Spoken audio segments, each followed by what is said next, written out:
Hi, I'm Collins. I'm 32, a marketing consultant, and up until 6 months ago, I thought I had found the perfect obstetrician. Dr. Elizabeth Martinez came highly recommended, had stellar reviews, and seemed genuinely invested in my pregnancy journey. So, Collins, how are you feeling about the birth plan? Dr. Martinez asked during my 20-week appointment, her perfectly manicured hands folded on her desk. Honestly, terrified, I admitted. I've heard labor is excruciating. I definitely want an epidural. Smart choice. Pain management is important, she said, making notes. And have you and James discussed family planning? How many children are you hoping for? We're thinking maybe 2. We'll see how this one goes first. I laughed nervously. Of course, she smiled warmly. Just keep in mind, the optimal time for tubal ligation is immediately after delivery. Very convenient, recovery-wise. Oh, we're not ready to decide that yet, I said quickly. Just something to think about, she replied, her smile never wavering. My best friend Sarah was less impressed when I mentioned it later. That's weird, Collins. Why is she pushing sterilization at 20 weeks? She's not pushing, just informing, I defended. She's thorough. If you say so, Sarah muttered, unconvinced. The appointments continued smoothly until my 36th week. Dr. Martinez brought it up again. Collins, I really think you should consider the tubal ligation. Your body type suggests future pregnancies could be complicated. My body type? I felt my face flush. What does that mean? You're carrying a lot of weight, dear. Multiple pregnancies take a toll. I'm thinking of your health. I left that appointment feeling humiliated and confused. When I told my husband James that evening, he was furious. She said, "What? Collins, that's completely inappropriate. We should find another doctor." James, I'm 37 weeks pregnant. I can't switch now. It's probably just her bedside manner. Some doctors are blunt. This isn't blunt, it's intrusive, he argued. One more appointment, then the birth. I can handle it, I insisted. I couldn't handle it. Labor started at 2 in the morning, 3 days before my due date. James rushed me to the hospital and Dr. Martinez met us there, all professional efficiency. Contractions are 4 minutes apart. Let's get you settled, she said briskly. By hour 3, I was screaming. The pain was blinding, consuming, unlike anything I'd imagined. Please, I need the epidural now, I begged, tears streaming down my face. Soon, Collins. We need to handle some paperwork first, Dr. Martinez said calmly. What paperwork? Please, I can't. Another contraction ripped through me.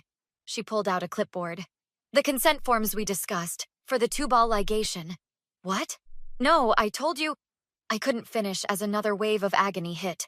Collins, be reasonable. You're 32, overweight. This pregnancy has been hard on you. Let's prevent future complications. I don't want it, I sobbed. Please, just the epidural. Sign the form and I'll call the anesthesiologist immediately. James grabbed her arm. You can't do this. Give her the pain relief now. Mr. Harris, I'm the doctor here. Collins needs to make an informed decision about her reproductive health. Through my tears and pain, I saw Sarah burst into the room. Collins! I came as soon as James texted me. What's happening? She won't give me pain relief unless I agree to sterilization, I gasped between contractions. Sarah's face went white with fury. That's medical coercion! You can't do this! I'm providing options during a teachable moment, Dr. Martinez said coolly. Collins, the pain will only get worse. Sign, and I'll get you relief right away. I was breaking. The pain was unbearable. My hand shook as I reached for the pen. Collins, no! Sarah shouted, but I was beyond reasoning. I signed. Within minutes, the anesthesiologist arrived, and the blessed relief began. 3 hours later, my daughter Emma was born. In my exhausted, drugged haze, I barely registered being wheeled into surgery for the procedure I'd never wanted. 2 days later, a nurse named Rebecca came to check my vitals. She looked nervous, kept glancing at the door. Mrs. Harris, I need to tell you something, she whispered. What Dr. Martinez did during your labor, it wasn't right. I've seen her do this before, to other women. Always the ones she thinks shouldn't have more children. My blood ran cold. She's done this before? At least 3 times that I know of. They were all too ashamed or scared to report it. But you should know, this isn't standard care. It's abuse. I'm going to destroy her, I told Sarah a week later, my voice shaking with fury rather than pain. Emma slept peacefully in my arms, unaware of the war I was about to wage. I'll help you do it, Sarah said fiercely. What did that nurse say exactly? Rebecca. She said there were at least 3 other women. She gave me a name, Michelle Torres. Said she had the baby here 2 years ago. James paced the living room. We need a lawyer, today. Already called one, I said. Patricia Chen. She specializes in medical malpractice. She's coming here tomorrow. Sarah leaned forward. Collins, are you sure you're ready for this? It's going to be brutal. She violated me, Sarah. She used my pain, my vulnerability to force me into a life-altering medical procedure. I wanted more children. James and I talked about 3, maybe 4. She stole that from me. Then we fight, James said, kneeling beside me. Whatever it takes. Patricia Chen arrived the next morning, all business in her sharp suit and carrying a leather briefcase that looked like it meant war. Mrs. Harris, I've reviewed your initial statement. This is one of the most egregious cases of medical coercion I've encountered, she said, settling into our armchair. Tell me everything, every detail you remember. I recounted the entire nightmare. Patricia's expression grew darker with each word. The nurse, Rebecca, she's willing to testify? She said she would. She seemed scared but determined. Good. We'll need her. And you mentioned another victim? Michelle Torres? Yes, but I don't know how to find her. Patricia smiled grimly. Leave that to me. I have investigators who can locate her. If she's willing to come forward, we'll have a pattern of behavior. That's crucial. 3 days later, Patricia called. I found Michelle. She's willing to meet with you.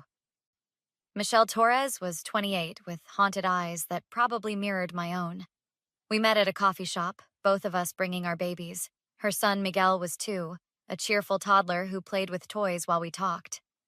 Dr. Martinez told me I was too young to have more children, Michelle said quietly. She said my first pregnancy showed I wasn't maternal material, whatever that means. During labor, she kept saying I was being hysterical, that I couldn't handle another pregnancy if I couldn't handle the pain. She made me feel worthless.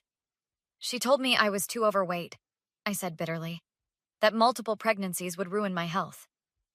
She picks vulnerable moments, Sarah interjected, when women are literally at their most powerless. Michelle's hands trembled around her coffee cup. I wanted 4 children. I come from a big family. It's important to me. My husband and I, we were planning our future. She erased it in one day. How did you handle it afterward? I asked. I didn't. I fell into depression. I felt violated but didn't know if anyone would believe me. A doctor's word against mine? I was just a young mom. Who would listen?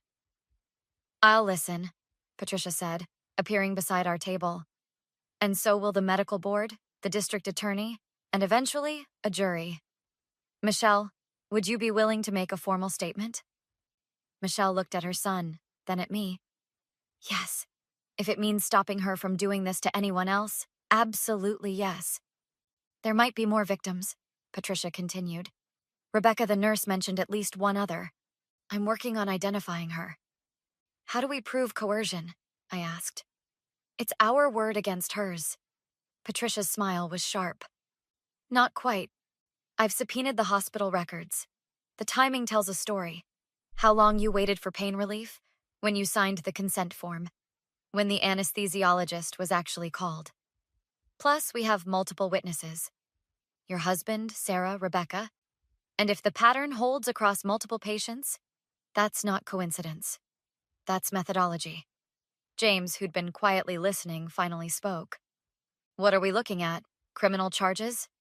Medical battery? Assault? Coercion? Possibly fraud if we can prove she misrepresented the necessity of the procedure. Civil suit for damages. And I'm pushing for the medical board to permanently revoke her license. How long? I asked. Months, maybe longer. These cases take time. Are you prepared for that? I looked at Emma, sleeping in my arms. I'm prepared for whatever it takes. The hospital administrator arranged a mediation session 2 weeks later, a last-ditch attempt to avoid legal proceedings. Dr. Martinez sat across from us in the conference room, her lawyer beside her, looking less polished than I remembered. Collins, I think there's been a terrible misunderstanding, she began smoothly. Stop, I cut her off. There's no misunderstanding. You withheld pain relief during my labor until I signed consent forms for a surgery I explicitly told you I didn't want. You were in pain, possibly not thinking clearly. Exactly, James interrupted, his voice hard. She wasn't thinking clearly because she was in agony. Agony you could have relieved immediately but chose not to. Dr. Martinez's lawyer interjected. Dr. Martinez was following standard protocols for informed consent. Informed consent doesn't include coercion, Patricia snapped. Informed consent can't be obtained when a patient is under duress, experiencing severe pain that the doctor is deliberately prolonging. I was concerned about Collins's health, Dr. Martinez tried again. Multiple pregnancies for someone with her risk factors. My risk factors? I leaned forward. Name one legitimate medical risk factor I had.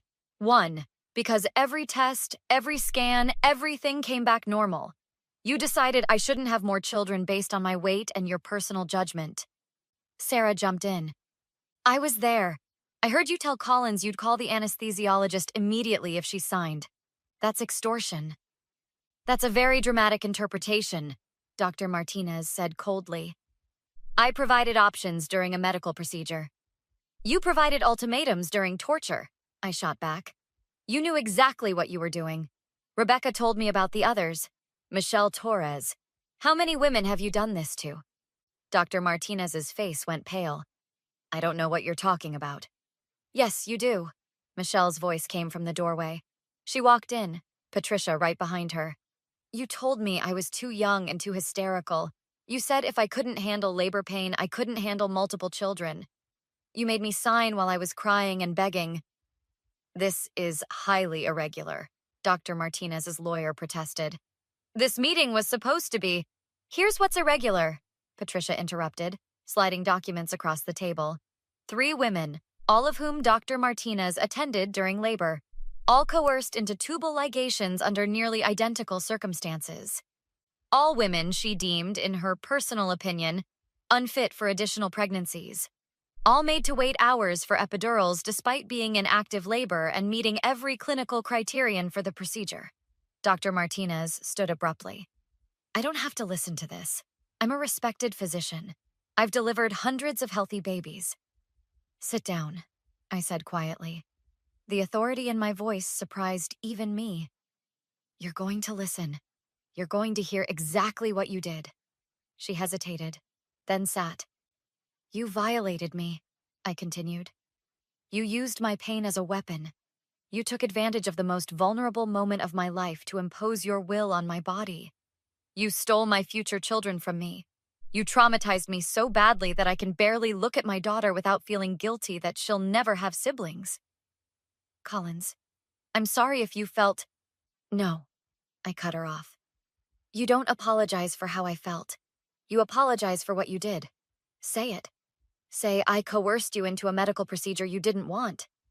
I was acting in your best medical interest. Say it. The room fell silent.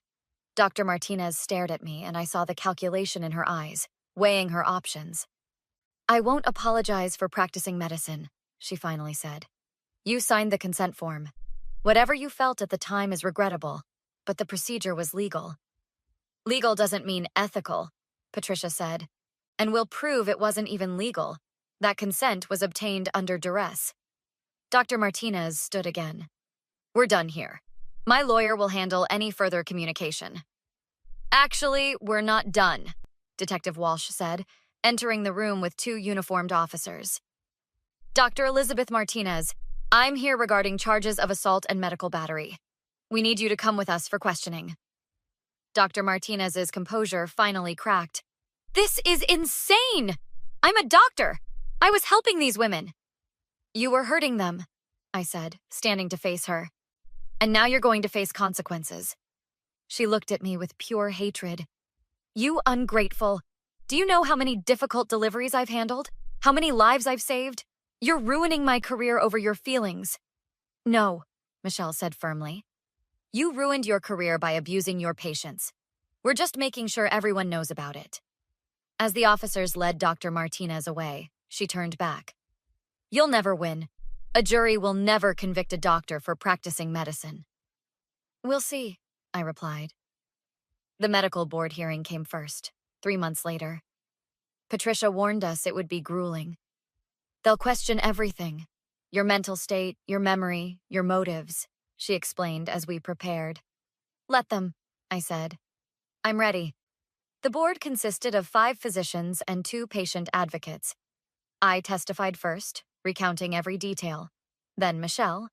Then Rebecca, who revealed that she'd documented concerns in internal reports that were ignored. 2 other women came forward, cases Patricia's investigators had uncovered. Dr. Martinez's defense tried to paint us as vindictive, as women who regretted our decisions and were blaming her. Mrs. Harris, isn't it true you were heavily medicated during this alleged coercion? Her lawyer asked. No, I replied calmly. I wasn't medicated at all. That was the problem. Dr. Martinez deliberately withheld pain medication until I signed forms I'd repeatedly refused. But you did sign voluntarily? I signed because I was in excruciating pain, and she promised to relieve it immediately if I complied. That's not voluntary, that's coercion. The board deliberated for 2 hours. When they returned, the chairwoman's face was grave. Dr. Martinez, this board finds your conduct violated multiple ethical principles and standards of care. Your medical license is hereby permanently revoked. Additionally, we're referring this case to law enforcement for criminal investigation. Dr. Martinez's face crumbled, but I felt no satisfaction, only grim relief. The criminal trial took 8 more months. The DA charged her with assault, medical battery, and fraud. The trial lasted 3 weeks. On the witness stand, I faced her one last time. She looked smaller now, defeated. Her lawyer made one last attempt. Dr. Martinez would like to address the court, he said during sentencing. She stood, turning to face us. Collins, Michelle, and the others, I'm deeply sorry. I never meant to hurt anyone. I truly believed I was helping. Can you find it in your hearts to forgive me? I stood too. The judge allowed it. No, I said clearly. I can't forgive you, and I won't. You didn't make a mistake. You made calculated choices to abuse vulnerable women. You knew what you were doing was wrong, and you did it anyway. You stole something irreplaceable from me, from all of us. You don't deserve forgiveness. You deserve exactly what's coming. The judge sentenced her to 4 years in prison and ordered her to pay restitution to all victims. 6 months later, I sat in Sarah's kitchen while Emma and Miguel played together on the floor. How are you doing? Sarah asked gently. Better, I admitted.